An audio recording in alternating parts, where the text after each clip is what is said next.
Imagine you stand at the harbor edge in Messina, AD 1571, and the world smells wrong, bilge in the water, incense on the air, sweat on every shoulder. You see masts packed so tight they look like a forest of spears. You feel the dock tremble each time a barrel drops, each time a rope snaps taut, each time a captain barks an order that another captain pretends not to hear. You think this is only a port, only a departure. But a messenger shoves through the crowd like a blade through cloth, and his face carries a sentence without words. Cyprus bleeds. Famagusta falls. Somebody spits the name like it burns the tongue. Somebody swears they see a commander's skin nailed to a mast. Somebody swears that part is a lie meant to sharpen hate. You don't know what is true. You only know what the crowd becomes the instant the rumor lands. Tighter, louder, meaner. Therefore, the fleet is no longer a fleet. It is a promise made under duress, and promises made under duress demand payment. Imagine a priest lifts a crucifix above the crush of men, and the crucifix looks small against the holes. You see lips moving in prayer, but you hear bargaining. You feel a hand press a token into your palm. Wood, bone, maybe cheap metal, something that claims to keep you alive if heaven feels generous today. But heaven is not here on the dock. Here is pitch, rope burn, and coin. Therefore, the Holy League assembles like a vow shouted over a storm. Spaniards, Venetians, papal troops, men from city-states that trade smiles one day and knives the next. You see painted shields still smelling of fresh oil. You see old ships patched like beggars dressed for a wedding. You see recruits trying to look like veterans, therefore standing too straight, therefore blinking too little. The order hits, board. Row. Fight. It lands with the weight of iron. You are shoved forward, and the dock vanishes under your feet as a plank becomes your bridge to a different life. You step onto a galley, and instantly the world narrows into it underfoot and water beside you. You feel the deck move like a living thing. You smell sweat trapped in seams. You hear chains. Convicts sit along benches, wrists ringed with iron, ankles raw, eyes flat. They are not rowing yet, but their shoulders already sag as if the oar already owns them. Therefore, the fleet is not only ships. It is a moving prison. It is a moving church. It is a moving market. It is a moving funeral that floats. A bosun points and you go where the finger stabs. Your station waits, space barely wide enough for a man to stand without touching another. You grip wood that is slick with old salt and older fear. You see a stack of arquebus, and you smell the sour breath of powder stored too close to damp. But no one gives you certainty. Therefore you learn fast. Certainty is a luxury that sinks ships. The oarmaster roars, and the benches answer with a chorus of groans. The galley pushes away from Messina. The water opens like a door into a corridor that has no walls and no mercy. You expect the enemy to be a flag on the horizon. But the enemy is water first. Therefore, thirst arrives before battle.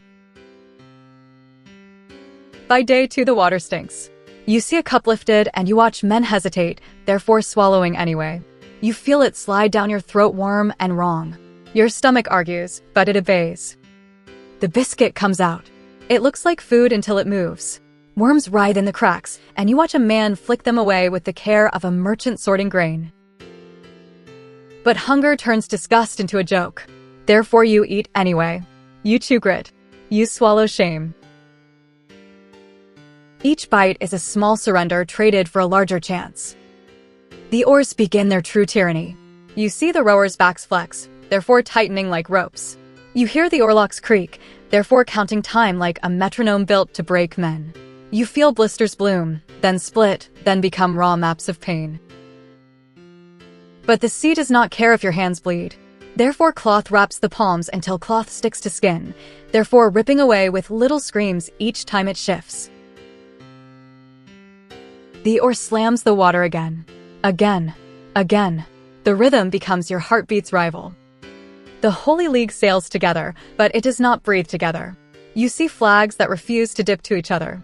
You hear officers argue in accents that carry pride like steel. But pride cannot patch a hull. Therefore orders contradict. One captain pushes for speed, another demands caution, and the ship in between nearly rams both in the confusion. You feel the lurch, you grab a rail, and you taste the brief metallic tang of fear that arrives before your mind names it. Scouts return, and every report sounds like a different sea. One voice claims 100 Ottoman galleys. Another claims 200. Another swears ships appear like ghosts, therefore impossible to count. But the horizon stays empty when you stare. Therefore the mind fills it with shapes. You see sails and clouds. You see prows and shadows. You feel your pulse speed up at nothing, therefore learning that war begins inside the skull long before it begins on water. Storms hit without ceremony. The sky hardens, the sea rises, and ropes whip like angry snakes. But the fleet cannot scatter. Therefore captains hold too close, therefore risking collision, therefore screaming themselves hoarse to keep distance by inches. You see men dragged across deck by a line that catches a leg. You hear a crack that might be a mast or a rib. You feel spray slap your face like a reprimand. Disease whispers through the benches. It starts as coughing, then it becomes a sound that never leaves. You see a man's eyes glaze while his hands still move, therefore rowing by habit while his body quits. But the oar master keeps time. Therefore the sick are shoved upright, therefore forced to pretend they are alive long enough to keep the galley moving. Prayers become louder, but they do not become kinder. Somebody says Don John of Austria wants battle now, therefore speed, therefore risk. Somebody says Andrea Doria smells a trap, therefore caution, therefore delay. But you're not in that council. Therefore your life becomes a wager placed by unseen hands. You feel it in every order that changes mid-shout, in every turn that becomes a correction, in every moment when officers stop speaking the instant you draw near. Night watch arrives and the sea turns black enough to swallow sound. You stand with a match cord tucked away, trying not to let it glow like a tiny betrayal. You spot distant lanterns, small and moving, like fireflies that learn how to hunt. But you don't know if they are fishermen. You don't know if they are Ottoman scouts. Therefore, the captain orders silence. You hold your breath until your lungs burn because one cough could become a signal flare. You feel the ache in your chest and you force it down, therefore turning your own body into an enemy you must control. Dawn comes not with beauty but with a verdict. The world returns, and it returns sharp. The sea lays out flat enough for a fight. Therefore the fleet forms. You see the line stretch, left wing, center, right wing, ships stepping into place like men locking shields. Wood creaks. Oars dip. Flags snap. Somewhere a drum answers another drum, therefore calling blood across miles of water. Imagine the morning of October 7th AD 1571 presses down on your helmet like a hand. You feel the deck under you too narrow for fear, too crowded for mercy. You smell old tar and fresh sweat. Then the Ottoman fleet grows from a smudge into a wall. But distance lies. Therefore you keep staring, therefore watching the wall develop teeth, prows, oars, banners, the pale glint of metal. You hear their drums before you can see faces. The beat does not ask permission to enter your bones. It enters anyway. The first true sound of battle is not a scream. It is a cannon opening the world. The Venetian galleasses speak, heavy and patient, like fortresses that decide to float. Therefore the air tears. The roar does not roll like thunder. It punches like doors being kicked open. You feel the concussion in your ribs. You taste powder on your tongue even before smoke reaches you. You see an Ottoman galley take the shot and become a broken toy. Oars splinter. Men tumble. A prow disappears behind a geyser of shattered wood. But the enemy keeps coming. Therefore momentum becomes faith made physical. You watch the next galley surge into the gap as if the first never exists. You see bodies in the water reach for wreckage and find only slick fragments. Your galley surges forward. The oars bite. The water froths white at the bow. You grip rail and the rail vibrates with speed and fear. But speed steals control. Therefore, every jolt threatens to throw you into the sea. You see men widen their stance. You see knuckles whiten on pikes. You feel your own breath shorten, therefore turning into quick pulls of air like a man trying to drink through cloth. A Turkish prow looms, higher than it should be, painted bright like a threat that enjoys being seen. Grappling hooks fly. Therefore iron arcs through air with a hiss, therefore biting wood with a sound like teeth. One hook catches near you. The rope snaps tight. The enemy ship yanks close and the gap between worlds becomes a handspan. Somebody shoves an arquebus into your hands. You feel the weight, awkward and heavy, as if it resents being trusted. You smell the match cord, sharp and oily. But you cannot aim. Therefore you choose a direction and commit. You fire into the press and the recoil bruises your shoulder. Smoke bursts, thick and bitter, and you blink into blindness that stings. You hear someone scream your name, or maybe it is someone else's. But you cannot turn. Therefore the deck becomes everything. The ram hits. The impact jars teeth. The ships lock together with a grinding that sounds like beasts biting. Boarding begins like a flood. You see boots hit your rail. You see curved blades flash. You feel a shove from behind and you stumble forward into chaos. But there is no room to retreat. Therefore you raise a buckler too late. Steel slams into it, therefore sending a shock through your elbow until the arm goes numb. The numbness feels like mercy for half a heartbeat. Then pain returns, therefore demanding attention you cannot spare. You stab forward and you do not look down to see if it works. You feel resistance, then a sudden give and your stomach flips. But thinking kills. Therefore you move again. A pike jabs past your ear. An arrow clatters off wood. Someone crashes into you, therefore smelling of garlic and sweat and terror, therefore sliding away with hands that leave wet streaks on your sleeve. The air turns into a choking room. Smoke hangs low. You see shapes instead of men. You hear languages colliding, commands, curses, prayers. But you cannot tell who wins. Therefore the fog of war tightens until the battle becomes only the next 5 steps of deck in front of you. You don't know if the center holds. You don't know if the right wing collapses. You don't know if Don John lives. You don't know if the Ottoman flagship breaks through. You only know this plank, this rail, this moment, therefore it must be yours.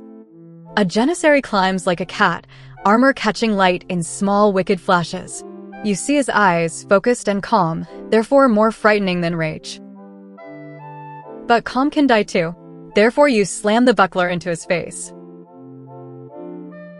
Cartilage crunches. He reels. You follow with a cut that feels like hacking rope. The blade sticks for an instant and your wrist twists to free it, therefore learning that bodies grab back. Men shove, therefore turning the deck into a living press. You feel boots slip on blood. You hear the wet slap of flesh against wood. But the sea keeps moving under it all.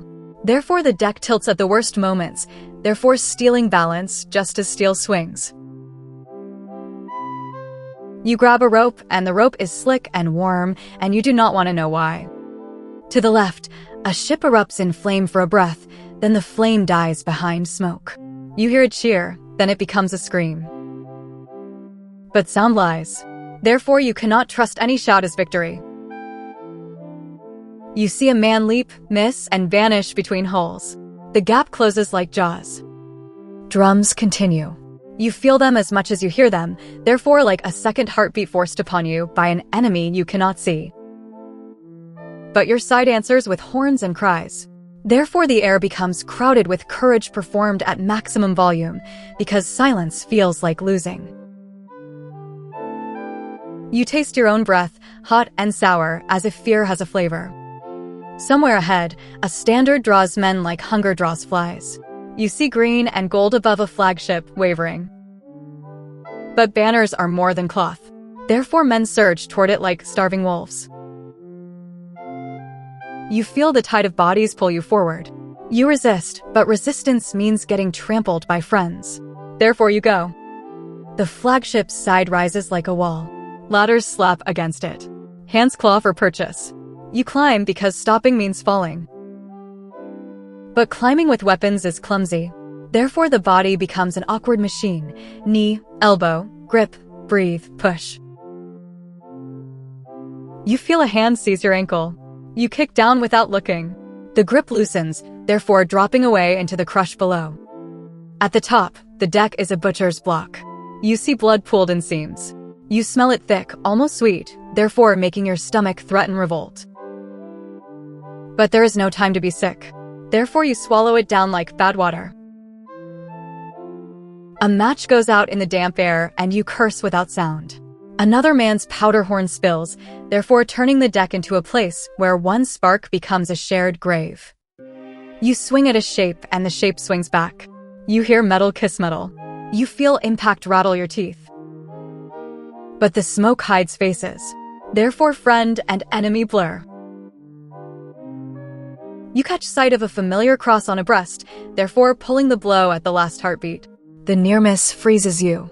Then an enemy blade nearly finds your throat. Therefore mercy becomes a liability. Men around you push toward the banner. The standard dips as if tired. You see arms reaching up, therefore fingertips clawing at cloth like it is a rope to salvation. But the banner still holds. Therefore resistance stiffens. A defender drives a spear down and the spear finds a shoulder. The man collapses, therefore dragging another down, therefore opening a gap where bodies rush like water. You don't know who gives the crucial order. You only feel the surge. Therefore you are part of it whether you want to be or not. You see the enemy standard falter. The pole wobbles. A hand slips. Another hand grabs. The cloth whips once, then twice. One shove, just one, changes everything. You feel the press behind you, therefore turning your spine into a lever. You push. The defender stumbles. But defenders do not fall politely. Therefore, he drags the standard with him. The banner drops. For a heartbeat it lies in blood and smoke like a bird with broken wings. The shouting across the water changes pitch. You hear it even through cannon and screams, a sound that rises like a tide turning. But you cannot see the whole sea. Therefore you only feel the change in the way enemies hesitate for the first time. A janissary looks over his shoulder. Another backs up a step. The step becomes two. Confidence cracks without anyone saying a word. But victory does not end killing. Therefore the deck stays violent. A man tries to flee and meets a pike.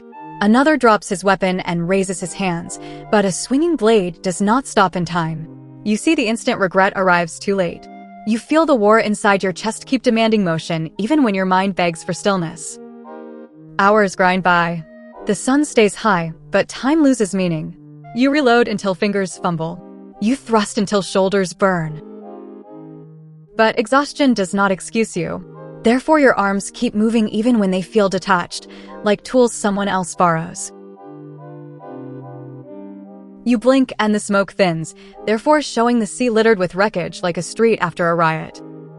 You stumble back to your own galley, or a galley that feels like yours because you still stand on it. You see broken spars drift. You see shields bob like dead fish. But the water is not empty.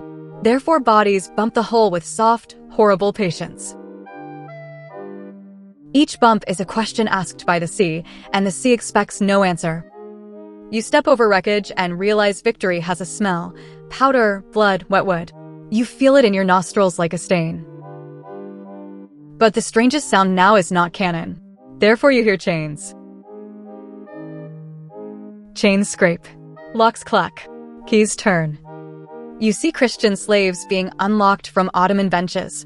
Their wrists look smaller without iron, as if the chains shaped the body itself. But freedom is not instantly joy. Therefore some blink like men reborn and cannot understand the light. Some kiss the deck, therefore kissing rough wood as if it is holy stone. Some try to stand and collapse because legs forget how to be legs. Some stare at you with eyes that do not remember how to be human again. You offer water and the cup shakes in your hand. You feel the tremor, therefore realizing your body still fights even when the fight ends. But the freedmen do not speak much. Therefore silence spreads, heavy as wet cloth. In that silence, the cost becomes louder than cheers. You look for friends. You see gaps where faces should be. But the living keep moving because stopping means feeling. Therefore men step around bodies with a care that looks like indifference, but is really survival. A surgeon saws. A priest murmurs. A sailor vomits over the side and then wipes his mouth as if ashamed of being alive. The fleet drifts amid spoils and wrecks. You see captured flags sagging, therefore heavy with meaning and blood. But you do not know what the next year brings. Therefore uncertainty remains, therefore the fog of war refuses to lift completely even after the battle. A fleet can be rebuilt. A harbor can be restocked. But confidence is harder to replace once it cracks. Therefore the sea feels different now. Not calmer, not kinder. Different because an assumption breaks. The Ottoman advance is not unstoppable. The Mediterranean is not pre-written. But victory does not erase vulnerability. Therefore every man watches the horizon anyway, therefore expecting the sea to produce new enemies as easily as it produces storms. You feel that knowledge settle behind the ribs like a stone. The verdict arrives not as a speech, but as a tally you cannot fully count. You see shattered ships, therefore fortunes burned in minutes. You see men with missing hands, therefore learning what an oar and a blade demand. You see freed rowers clutching their wrists as if the iron still lives there. But even the victors limp. Therefore the cost is not paid by one side alone.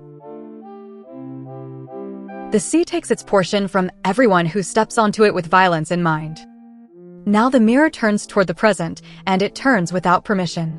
You see sea lanes, not as lines on a map, but as throats that carry food, weapons, and wealth. You feel how quickly a rumor from a distant shore can tighten a crowd, therefore turning ordinary people into fuel for decisions made far above them. But intelligence is never complete when it matters most. Therefore leaders guess. Therefore coalitions argue. Therefore men at the benches and rails pay the price for uncertainty dressed as confidence. Lepanto is not a museum piece. It is the moment you learn that empires do not always collapse with a speech. Sometimes they blink under gun smoke because ordinary hands refuse to let the line break. Therefore the legacy question stays, sharp as salt in a wound. You feel it even after the shouting fades. When the horizon fills with threats and allies bicker and scouts return with contradictory truths, what does courage look like inside your own chest? Obedience, doubt, or the decision to hold the line even when the map in your mind is wrong?